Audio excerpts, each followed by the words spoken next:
Heartbreak is one thing, my ego is another. It's VGC, the video game podcast with me, Chris Scullion and Andy Robinson.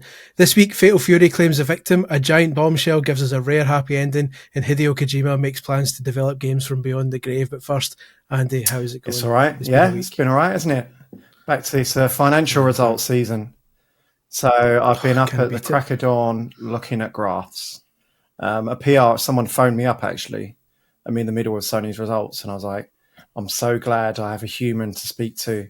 I'm currently knees deep in costs and profits, and exciting stuff. Especially it's especially annoying when you do the Q&A, when you listen to the live Q&As from the investors, and like that of the 15 or 10-15 questions they ask, like 14 of them are absolutely useless and of no use, and you're just sitting just waiting for a bite.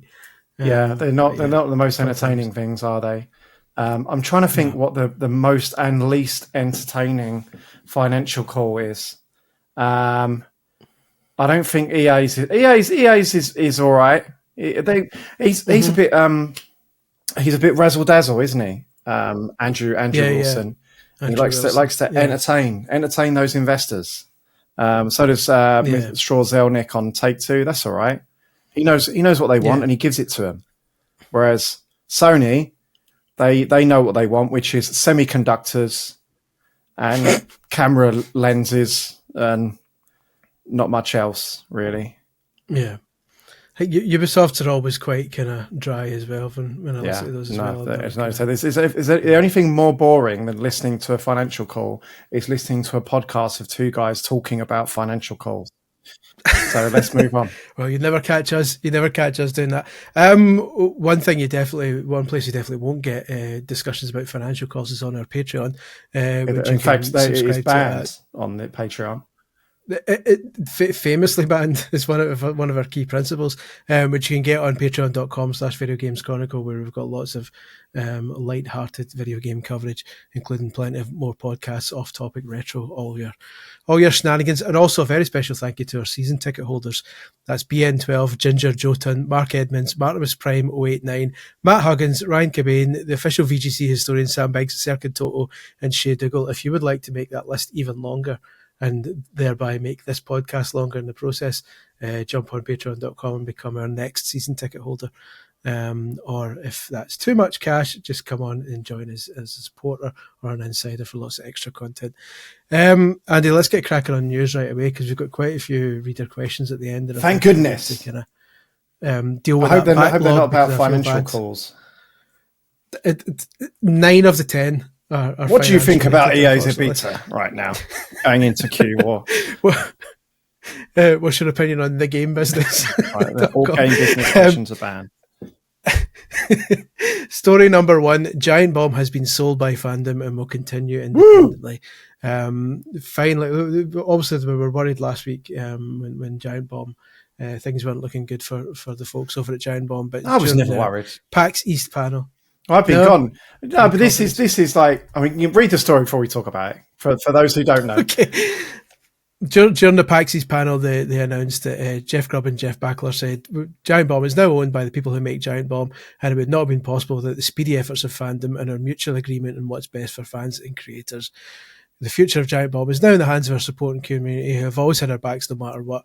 We'll have a lot more to say about what this looks like soon, but for now, everyone can trust all the support we receive goes directly to this team. Presumably, Andy, you mean that we were always confident that they were going to find some kind of... they're Giant Bomb is its community. I mean, obviously, it's as we're kind of like finding out, it's a lot more difficult to transition from having a traditional business to being consumer funded. That's not something you can do overnight, but they have a huge community. The question for me wasn't whether they continue, just how they would continue, whether they go and do their own thing and all their community went with them. This is there's two sides to this, really. I mean, on one side of the coin, it's obvious because the Giant Bomb is its creators. Obviously, the original team have changed over the decades. It's a newer team now. But that's who people kind of tune into Giant Bomb for. It's the community. It's the creators. It's the personalities. So for Fandom, the new owner who would have acquired Giant Bomb, I imagine, as part of some package with GameSpot, they would have come together. For them to say, right, we're radically changing what this is, and you now have to be family friendly, and you can't talk about this and that. They'd basically just would have been killing it, right? Yeah. It makes no sense whatsoever, unless they were going to turn it into an absolute content farm. That said, I think they deserve a great deal of credit, Fandom, for how they've dealt with this. We've seen countless examples over the years of companies, not just in the media but in games in general, just letting these sorts of beloved institutions fold, if only because they don't want to create a problem for themselves, right? Fandom could have quite presumably, this is they've whether it's coming bundled with a GameSpot or not, it's presumably it's cost them a great deal of money that they are not getting back. They are presumably there is money to be made if they just gutted Giant Bomb and just had it sat there, as a content farm all day, even if it was all the historical content, right? That would tick away for them and it would make money. Definitely. So for them to look at this situation, identify that it's not the right fit for them, and to do a good faith deal with the creators is, I think, admirable, and I think they deserve a great deal of credit for that. I mean, of course, we don't know the details of the agreement with the guys. I guess there's every chance that there's stuff in there, like they might have a cut going forward of anything they make, etc., etc. So I don't know what the nitty gritty is, but on the surface of it, it's good news, right? Yeah, it is. I mean, like there have been situations in the past where things like that have happened, and the brand hasn't been. Well, that happened. It happened to us, right? I mean, when we were. That's what I was. I spent 6 months of my life, wasted 6 months of my life on that. When we were CVG, our team, it was 10 years ago now. Christ, when we were going to get absorbed into Games Radar. For those who don't know, big historical publication, CVG. That's the Game Informer of the UK, and it's the oldest games publication in the world. And again, you get a new CEO in that doesn't understand, like, why have we got 2 games websites? Oh, that doesn't make sense. We only need one. Let's just put them together and it makes a bigger one, right? Which is ridiculous. Mm-hmm. I mean, I've since been told that the person who made that decision regrets it, understandably, because guess what? You can have 2 games websites because there are lots of people who like games and there's lots of games to write about. And so I spent that 6 months because they kind of told us, like, look, we're going to do it, but we're going to do it maybe in 6 months, maybe in a year. Well, they weren't even that. I don't think they said they weren't even that clear. It was like, we're going to, after consultancy, we might decide, blah blah. And I showed them in black and white, crunched all the numbers, spoke to all the experts, and showed them this is a bad decision. You're going to lose money. It's not going to do anything. And we had dozens of people make offers to purchase CVG and keep the team and keep us together and keep this, this prestigious historic brand going. But they said no. Yeah. I think the words that I got was, we do not want to make a rival. Which, hey, if you're running a corporation, that's totally understandable, right? So that's, I think it's worth looking at the other side of the fence to see what could have well happened here, and give Fandom a bit of credit for how they've kind of dealt with this situation.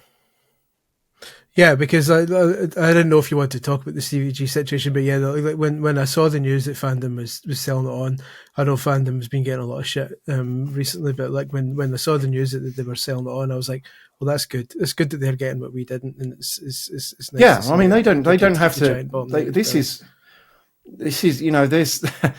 This is they're sacrificing probably some money doing this, I imagine. Yeah. I mean, again, I don't know the terms of the deal. Maybe it's lucrative. Maybe they've worked out some way that they keep getting a cut from these guys' work that they're no longer paying for. I don't know. That's complete speculation. Yeah. But I can't see on the surface for it that this is the most money they could have extracted from something, a brand that they've bought at great expense.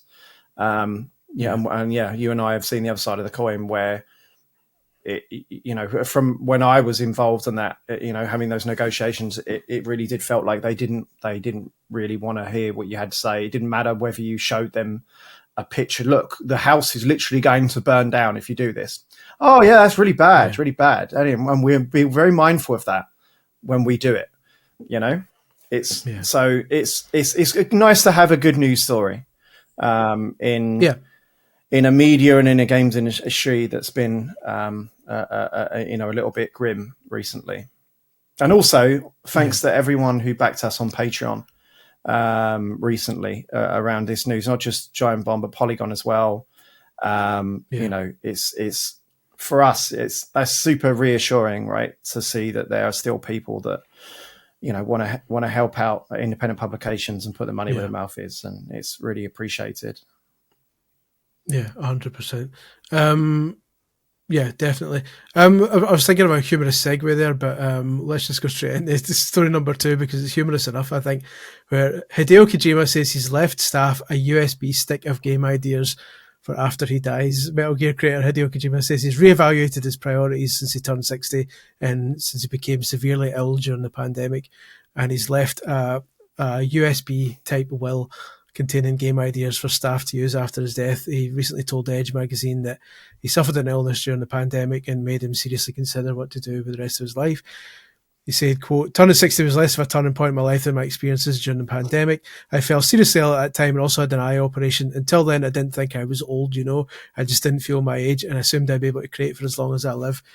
Tell me about it, Hideo. But then I became sick and I couldn't create anything. I saw lots of people around me passing away at that time. I was confronted with death. Of course I recovered, but now I was thinking, wait, how many years do I have to make a game or a film? Perhaps I have 10 years.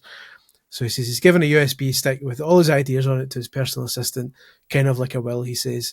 He says, perhaps he could continue to make things after I'm gone at Kojima Productions. This is a fear for me. What happens to Kojima Productions after I've gone? I don't want to just manage our existing IP. I get what he's saying, but I also worry that if anything like that ever happens in the future, all you're going to get is a million people saying, "Oh, Kojima wouldn't have wanted that. Oh, Kojima wouldn't have done it that way." So I don't know. I hope it's like the most ridiculous list of ideas of all time. Okay, it's a white van man that in his sleep goes on excursions under the sea with space mermaids. His van transforms into a submarine with his singing dog. No, I mean it's a weird one, but I didn't realize he was that ill during. He started talking about it recently. I mean, obviously, where you don't get access to them very often, right? I mean, I've had these. When you've been doing it as long as we have, you start to realize this. And I was having this conversation at Christmas with somebody, actually, that these sorts of trips come around like once a decade. Like Kojima Productions, because that's how long it takes them to make games most of the time, right? I mean, I think I went to Bungie in, I don't know, 2007 or something. Yeah, and then, I don't know when the last, Naughty Dog trip was. But they're so valuable for journalists because you get to, get a taste of what they're about and learn a bit about their culture, and then that kind of sticks with you in your coverage. And I think one of the big things that I learned going to Kojima Productions recently is that he is incredibly mindful about his age now. He's 61, he's 62 this year. I didn't realize he was that old, but if you think back that he's making, kind of like Sega Saturn games and obviously PS1 games, and he's very, so he was, he wouldn't say what the illness was. So I don't know if it was COVID, but he's very ill in the pandemic. Apparently he had an eye operation. And he reevaluated, what he wanted to do, because he's been talking about doing movies and stuff like that, right? And it just you've seen now recently him announce a great number of projects, right? He's got OD with Xbox, he's got this Fizzint, this spy game with PlayStation, and Death Stranding 2 is not even out the door yet, right? Death Stranding 2 looks like it's gonna be very, very good and very, very big. And like a lot of what he was saying to us, the press was around him being very mindful of like, look, I've got to plan another decade, and I'll be in my 70s.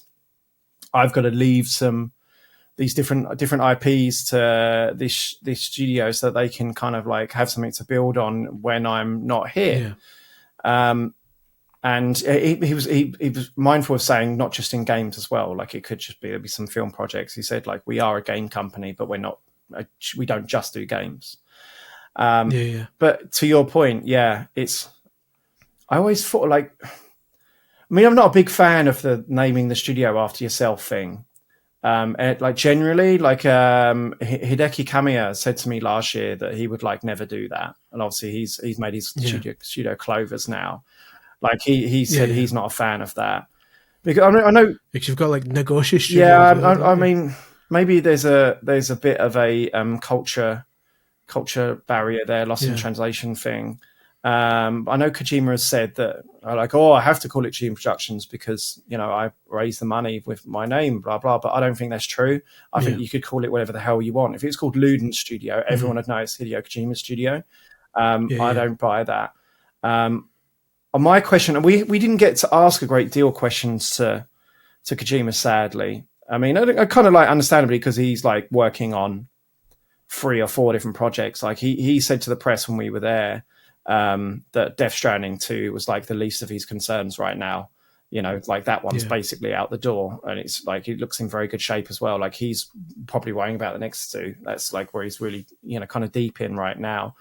But one of the things I would have liked to have asked him is that I always wonder, like, because you listen to him say this and you go, wouldn't it, instead of like putting your ideas on a USB stick, wouldn't it be like, if you're worried about the future of studio, wouldn't it be better to like kind of like raise some designers to, you know, to follow you up like Nintendo does? Kind of like what Miyamoto did. Nintendo did. I mean, the Miyamoto hasn't made a game for well over a decade, probably longer than a decade, right? And guys, we're in a situation where, God forbid, if Miyamoto was to drop dead tomorrow, and I know I'm tempted fate now by saying that because every time we seem to mention something that ends up happening, Nintendo will mourn, but they're in good shape. Like, I mean, Miyamoto said recently that the people that he races succeed him, they're now approaching retirement age, you know. And Platinum Games had it well with Tora, who made Astral Chain and Nier Automata. Like he was like supposed to be the next guy, right? I mean, sadly they've all left now. Yeah. But I would have liked to have asked Hideo Kojima, like, you know, about that, because I don't want to jump the gun and go, why haven't you? Because there are a lot of people there, you know, who've worked with him for a long time. Like a lot of the leads on Death Stranding 2 have worked with him since the Metal Gear days. Like it's all the same leads. So I've actually no doubt that there are young designers there. It's just you don't get to speak to them. But I mean, it's difficult, isn't it? Because it's almost like if you're thinking about the future of Kojima Productions, you know, heaven forbid when he's gone, it does kind of, you're right, it does kind of become then like, it's like Studio Ghibli as well, right? Like, what's that going to be like when it's still, you know, he wouldn't have made it like this. Yeah. It's weird because you're thinking like when Stanley Kubrick died, he had AI kind of still sitting there, like the script for that. So Spielberg ended up making AI, and you're like, would Kubrick have done it like this? Because you get the feeling he would have done it totally different. And like Kojima can write as much as he likes, and his USB, like his PowerPoints that he's probably got saved there. But you need this kind of daily. I think Hideo Kojima's a one-off. Team. Yeah, he's a one-off. I don't think he, you know, I don't know what he can do to kind of leave a groundwork there. I kind of think it probably does need to be a house that looks after his stuff, but it's a bit depressing to say that, though, isn't it? I don't even like looking at this. Like, it's a bit of a sad conversation to have. Like, I mean, this is the kind of mood he seems to be in, though. Yeah. The only positive thing is that in the story he said he'd considered directing a film about Guillermo del Toro, and apparently it's Nicholas Winding Refn, which I didn't know that's how you pronounce it. I always thought it was Winding Rain, but apparently it's Nicholas Winding Refn. Both said to him, stick together. Well, I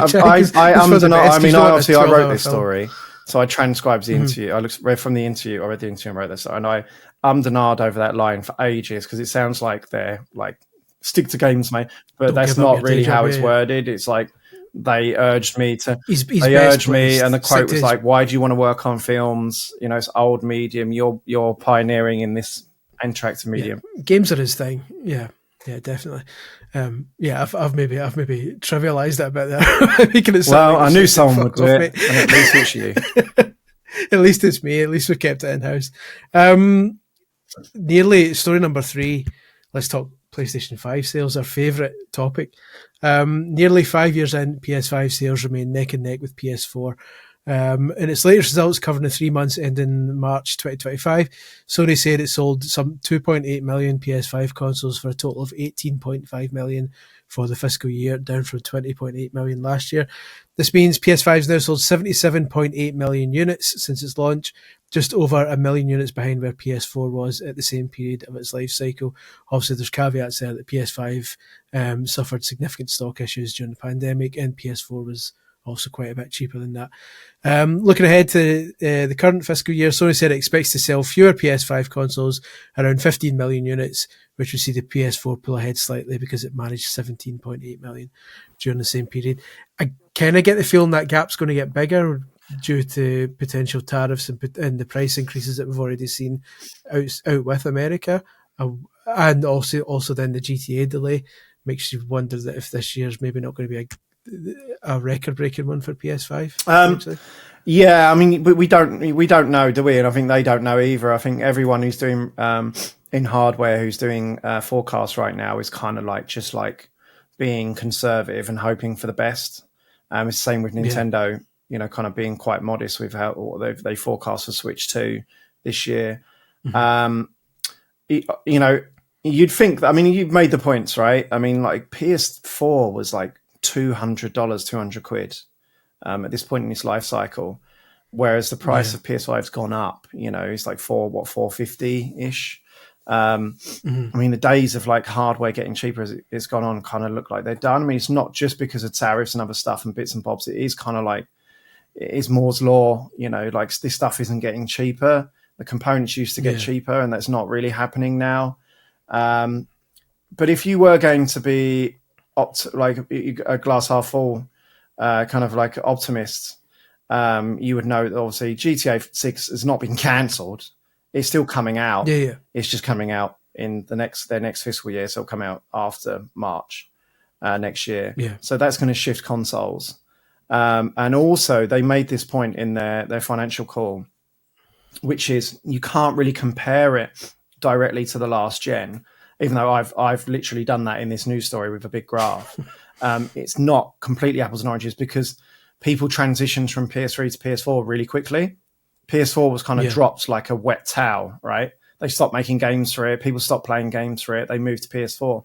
Whereas last year they said half of their 100 million active users are still on PS4. Like they're still playing, obviously they're still releasing like FIFA and Call of Duty and things like that on PS4. So a lot of people are still happy on their PS4, and they're playing games. They've got over 100 million, I think it's like 120 something million active users on PlayStation across PS4 and PS5. And they, you know, as I said, last year they said roughly half of those were on PS4. So the argument would be then that you have got active users who are playing games and buying games right there, ready to upgrade to PS5 one day. So it might just be a case of when, you know, they're going to do that, not if they're going to do that. Yeah, it's like it doesn't seem like they're massively concerned that even if this year isn't the year where they stay in line with PS4, you would imagine maybe it's just a more gradual climb, so that it might not sell. I'm pulling numbers out my arse here. It might not sell 20 million this year, but it might only sell 10 million, but then maybe next year it'll sell 30 million because of GTA. Yeah, I mean, and then by that point, the tariffs won't be an issue anymore. And I mean, obviously, the other side is that it's obviously really positive that a console that's like double the price and has been stock constrained because of the pandemic is selling the same. That's a positive from my view. But Sony have transitioned away from, and so have Microsoft. I mean, Microsoft don't release hardware numbers at all. Mostly because they would be pretty embarrassing, but also they're not relevant, right? It's about users now. It's about their active users, and that even Sony kind of emphasized that it's about active users. they're probably like, I mean, obviously they'd love all of those users to buy it on PS5, but if they're all playing on PS4 and they're spending money and they're buying games that Sony's getting cut off, then they're happy with that as well. Yeah, money's money. I mean, if they release PS6 and that doesn't crack, only gets to 70, 80 million units, but they've still got people playing on PS4 and PS5, that's a net positive. Yeah, absolutely. Speaking of a net positive, there can be no greater positive than listening to adverts, which is why we're going to treat you all with some lovely adverts right now, and we'll be back after the break to discuss Fatal Fury and then take a raft of listener questions. We'll be back right after this. We have returned with story number 4. The SNK CEO steps down after heavily marketed Fatal Fury City of Wolves' seemingly muted launch. SNK has announced that CEO Kenji Matsubara will be stepping down following the release of its heavily marketed latest fighting game, Fatal Fury City of the Wolves. They said that Matsubara will transition to an advisory role where he will continue to lend his expertise and vision. They haven't specifically said it was because of Fatal Fury, but there's some evidence that the game may not have performed as well as hoped. According to Famitsu figures, in its first 11 days, the game only sold 6,302 copies in Japan. On Steam, its all-time concurrent player number is 4,600 and odds, which is a lot lower than even some previous SNK games have been in the past. Certainly lower than the likes of Street Fighter, Tekken, Mortal Kombat, and the like. SNK was taken over by Saudi Crown Prince Mohammed bin Salman a few years back, and a lot of stuff they've been doing with Fatal Fury seems tied to some of Saudi Arabia's other kind of projects. So they added Cristiano Ronaldo to the game, who plays for a team who's kind of part owned by their public investment fund. They then added a DJ, Salvatore Ganacci, who performed at some golf events also run by the public investment fund. So it's a weird one. I've never seen a game promoted as much as this for a long time, and it seems like it's all been for nothing because it doesn't seem to have started very well at all, Andy. No. I mean, I don't really know what they were expecting, to be honest. I mean, this was like, even within the fighting game community, this is pretty niche, right? Yeah. I mean, I can't say I'm like, you've got to be real hardcore fighting game fan to be into Fatal Fury, right? It's not. Do you play Fatal Fury? I liked it back in the day, but the problem is Fatal Fury was replaced by King of Fighters because basically at one point SNK said, so the early days, apologies for the younger folk, here comes a history lesson, but basically SNK had stuff like Fatal Fury, Art of Fighting, Samurai Showdown, a bunch of games like that, and then eventually they said, let's do King of Fighters, where we basically bring everyone from all those games into one big team-based game, and that's our fighting series going forward. And that basically killed Fatal Fury and all the other ones. So to then go back to Fatal Fury is like an odd thing. It's a cool name. It's a good name for nostalgics, but for anyone else, nobody gives a shit. Especially when the name alone isn't a big sell. So when you put Fatal Fury on the middle of the ring mat at WrestleMania, both nights at WrestleMania, or when you promote a Nigel Benn Jr. Was it Chris Eubank Jr.? Yeah, it was, yeah. Nigel Benn's son. And you just call the event Fatal Fury. Nobody's going to see that and go, oh, there's a new Fatal Fury fighting game coming out. People don't know what it is. If it had been a Street Fighter game, people would go, oh, there's a new Street Fighter coming out. They associate the name with the product. So many people don't know what Fatal Fury is because it's been at least, 20 years since the last one. You can't just put the name on things and expect that to do well. And by all accounts, some members of the fighting game community almost felt insulted by Ronaldo getting put in there and this DJ getting. Yeah, it didn't go down. I mean, it's a very tight community, right? Mm-hmm. I think they can tell when you're not authentic. Yeah. And there were elements of that, right, that didn't feel authentic. I mean, certainly if you're putting Ronaldo in your game, it's not for real. I mean, I can't imagine the fighting game community were crying out for that. They just wanted this. It's really odd, isn't it? It's sort of like, it's like they've like Call of Duty-ified like this really like beloved, kind of historic niche game franchise. It's like, I'm trying to think of a comparison I can make. Because I imagine they brought back Earthbound, right? They went, like Sabrina Carpenter's in it now, and like, hey, listen, what? You got a sale from me. It's weird. It is weird. I mean, it's not like fighting games haven't had guest characters in the past, but it almost feels like those situations had been earned. So, like when you had your man from The Walking Dead in one of the Tekken games, I believe, that kind of worked because that's a guy with a baseball bat. That kind of fits in the thing. Obviously, Mortal Kombat's got a load of kind of guest characters, but they count as well because most of them are quite violent characters anyway. It fits the tone. But to have a footballer who like isn't a fighter at all in any way, shape, or form, just appear in a fighting game and a really hardcore, like kind of really niche fighting game, it just doesn't fit in any way, shape, or form with the lore or the plot or the tone of the game. It's the same with the DJ guy. It's not a case of Darth Vader being in Soul Calibur or anything like that. It just doesn't make any sense. Yeah, whatsoever. I mean, we should say as well, like, I mean, it's kind of baffling they've been chucking that money at this. I mean, look, if you're Saudi Arabia, you've got the money. Mm-hmm. It's, I can't imagine they're bothered about that.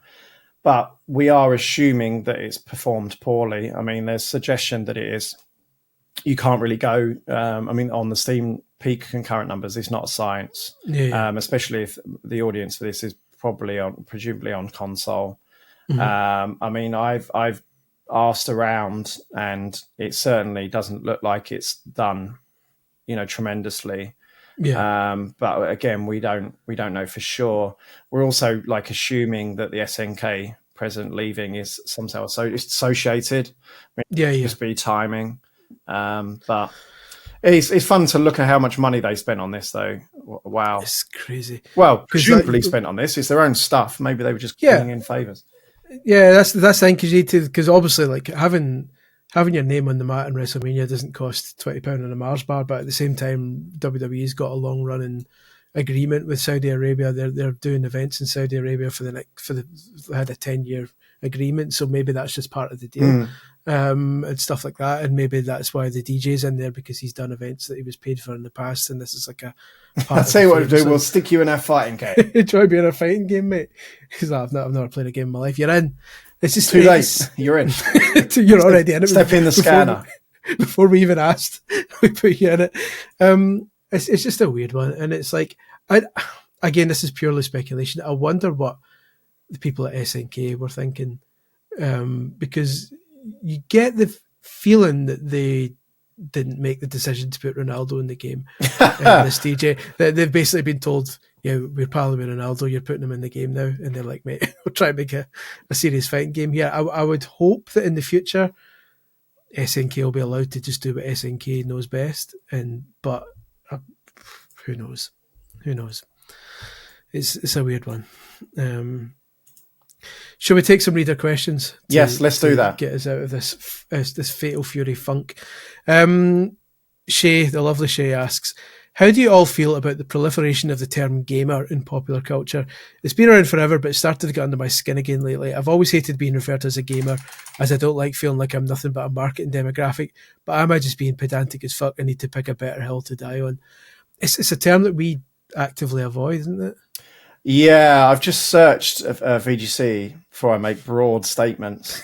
But I'm sure a couple have slipped in, but our general house style is to say players instead. This is a good headline. This is from 2 years ago. People who strongly identify as gamers more prone to racism and sexism. Studies suggest. I think that sums it up. Gamers. Oh yeah, there's a podcast I did 3 years ago, pre Jordan, the good old days, where we talk about it. Is gamer an outdated term? So we've had this exact conversation before. Yeah, we don't, in our style guide, we don't use the word gamer. There's, you can debate this, but I think it's reductive, right? I mean, it's, you often hear people say like, oh, I'm not a gamer, I'm not a gamer, but you wouldn't use that on any other medium, right? I'm not a filmer. No, sorry, I'm not a filmer, one of these filmers. It's although I suppose they use cinephiles. I suppose gamer's better than anything that ends in file. But it just is broad. But if they in any like mainstream media, if they were talking about games on the news, they would say gamer, right? Oh, gamers love this. I just think it's reductive. It's not useful. It's we're beyond that. Maybe it was relevant 25 years ago when there was like basically one demographic that was targeted for games, but now like everyone plays games. I play games with my kids. My missus plays games. My mum plays games. The Pope plays games. Did you see that in some sites? Like when they announced the new Pope, is he like 360 no scoping nukes? Well, that's what some headlines would have had you believe. So when they announced the new Pope and we realised it was American, tweeted slightly tongue in cheek that a lot of sites will be running to try and figure out ways to fit him into their niche. So the Pope comes from the same city as Mortal Kombat's developers and stuff like that. But I saw a few sites saying that the Pope is a gamer, and that's because his brother gave an interview and says that he plays Wordle sometimes. So that counts apparently. So the Pope plays Wordle, therefore he is a hardcore gamer. So fair play to the guy. But yeah, it's just a term that, without getting too much into it, it's a term that's gathered connotations over the years, and it's probably best. No, I just think it's crap. Like I think there's nothing more embarrassing than introducing myself as a gamer. Hello, I'm a gamer. It's the sort of thing you see written on children's T-shirts in Asda. with a generic, almost PlayStation-like controller, and it says on it 100% gamer or something like that. That's basically what it is. It's a bit cringy.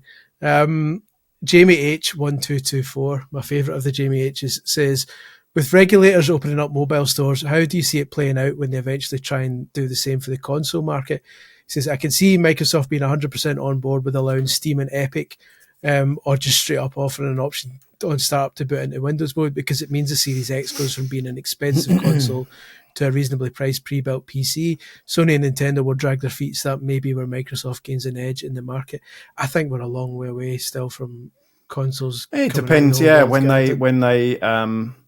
depends when they stop adding value to people making games, right? Because that you can get away with charging a substantial cut, when you seem to be putting measures into place to help create the ecosystem, right? Which is certainly what PlayStation and Xbox do.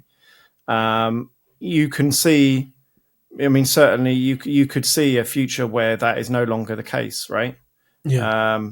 But who knows? I'm beyond predicting the future now, because 2 years ago it was unrecognizable from now.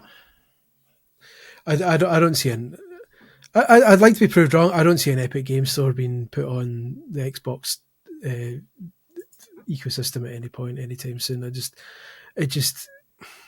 don't know. It's a weird one. I think it's different from a mobile or PC situation, but I can't quite put my finger on why. It just feels odd.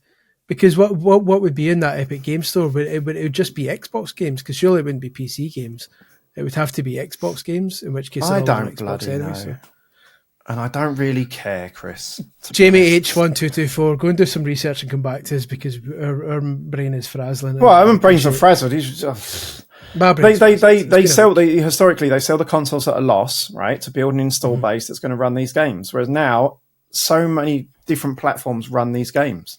You can stream them on the internet. So it becomes a lot more of a grey area about, what they are doing to get their cut, right?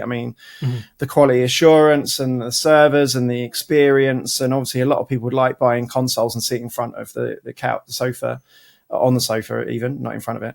And having, what game am I going to buy? That's the experience they're creating. But you can see how those lines are becoming more blurred as we come on, right? How long a consumer's going to except having to pay a fee to play games online, for example.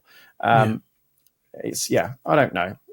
But certainly it's probably something that's driven by the feeling and the mood of developers and consumers. And it doesn't seem right now that there's particular consensus broadly that they're unhappy with that on consoles, but who knows in the future. Yeah. Ryan Cobain, son of Kurt, appears to have inherited his dad's writing ability, and has written us a question that's more than 200 words long. So I'll try and summarise it instead of reading the whole thing out. He apologises for the length correctly, and then asks, are games becoming too big to keep people happy, and will the snake eventually swallow itself up in pursuit of the mega game? Says GTA will have had the best part of 9 years development. If it started after Red Dead, it will be nearly 13 years after it released the last one. are we going to reach a critical moment where games development's too long to keep it sustainable and affordable? We all want mega experiences, but parting with £100 for a new game every month or so is going to price even the shrewdest out of the market. I don't think we're going to get GTAs every month. They don't need GTAs every month. I mean, GTA is the one game where it's kind of an irrelevant conversation. They could work on that game for 20 years, and spend $2 billion and it'll be fine. It'll make $3 billion. You're already seeing we're already well past the point where that is not sustainable. That's why everything, the industry is eating itself alive in the West. The big reason for why Japan is not is because they are budgeting their games correctly. They're scoping them correctly. They're not spending 10 years working on some mega game that's never ever going to reach its audience and make its money back. Yeah. The problem seems to be the smaller games, but that still have big budgets. It seems like a 20 or 30 hour game still has a budget that often still has, like a AAA one, seems to have a budget that doesn't seem sustainable. Yeah, we're well past that. I mean, everyone kind of needs to look at Clair Obscur and how that's done. I mean, I know it's not exactly the little indie game that it's portrayed as. Because I do think that there's a story going around at the moment that they actually probably had a bit more money than you think, but it's still a small team, and a comparatively small budget. I mean, I'm playing for it at the moment, and that game is like, it's like if you'd paid £70 for that game, $70 for that game, and it's a PlayStation game, like a first party game or EA, of what the expectations they build, it would get slaughtered for a lot of its presentation, but it doesn't matter. Like, that's, I mean, you've got to reset these expectations. You did have to. Like, that game is fantastic, but they haven't spent £100 million, on motion capture and scenery and, stuff like that. And like the incredible visuals, because that's not course the experience. It's not what matters. They focus on what matters. And, they've come out with a hit, and you just kind of need to see more of that broadly. It's easy for me to say, of course. I mean, I haven't played it yet, but I saw someone online today making an interesting point that, from as I understand it, the enemies don't have faces and they all wear the same uniform. And it's like they said that's actually quite a clever move because it's a really cool look, but it also would have saved quite a lot in development costs because you're not animating faces, you're not designing a bunch of like more savvy kind of development like that. It must help in the long run as well. Shay's back. Shay asks, besides looking at the numbers and determining that it would be needed monetarily, how did the decision to start a Patreon play out? Were any of you resistant to doing it, and what were some of your ideas that ended up not working out or haven't happened yet? In terms of the Patreon, well, that's a long question, a long answer. We just tried. We just jumped in. To be honest, we didn't give it a great deal of thought. Last year was a really, really tough, really tough time for the games media and the games industry in general. It just got to the point where it's like, we need to try this. We need to give people the option to back us if they want to, and we can scope it accordingly. And thankfully, people did want to back us, and it was pretty successful pretty quickly. I mean, we're not making anywhere near as much money as the other big creators. It pretty much barely covers one of us, right? But it grows, and probably most important thing, and we've said it before, is that it's we get to go back to having this tangible audience who we have direct communication with and give us feedback and tell us whether we're doing the right thing or the wrong thing. And it's like going back to the magazine days. It really does feel like going full circle. And I genuinely couldn't be more delighted to have it and to have it growing. And, I really, really hope that, in the future it can become, what pays the bills predominantly. Yeah. The community really helps with morale as well. I think there were times where when you've got what the haters like to call a slow news day, and you're sitting like going, what am I doing here? Is anyone even reading this? To go on the Discord and get like feedback from the community is like infinitely helpful to know that yes, there are actually people on the other end here who are watching, and it's great to kind of have that two-way process instead of us just throwing stories into the void and hoping that people are reacting to it. It's great to have that kind of constant feedback. It's brilliant. Two very quick ones before we call this a day. iCarnage says, you reckon they're saving the new 3D Mario game to release it alongside the movie, which we now know is called Super Mario World? How long's a piece of string? I don't know. I don't know what their big holiday game is this year. I can't see them announcing a Mario game and releasing it this year, especially right next to Donkey Kong because you're torpedoing it. They've got to have something, right? Maybe it'll be like a smaller title, like a smaller Mario thing. Don't know. I mean, Mario Kart's a Mario game. You know, maybe that's the game. Maybe that counts. And finally, Viva La Hazy says, what is the best way to toast a sandwich? Toaster bag, panini press, grill, air fryer, or a glass of champagne and a speech? Surely Breville, like toaster maker, was the original. Was it? Are you not into your toasties? No, I'm not a toasty guy. Well, that is why VGC is a success, because we've got such a wide range of opinions here covered by our three writers.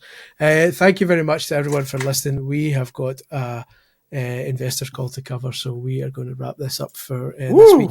Send us, can't wait. We opened with investor chat, we're closing with investor chat as God intended. Do send us your questions, comments and concerns to podcast@videogameschronicle.com. Please join us on patreon.com/videogameschronicle if you haven't yet, to join our lovely community and get more humorous and entertaining content, as well as the great news you get on the site. Thank you very much for watching. Say goodbye, Andy. Goodbye. And it's goodbye from me. Thanks, guys.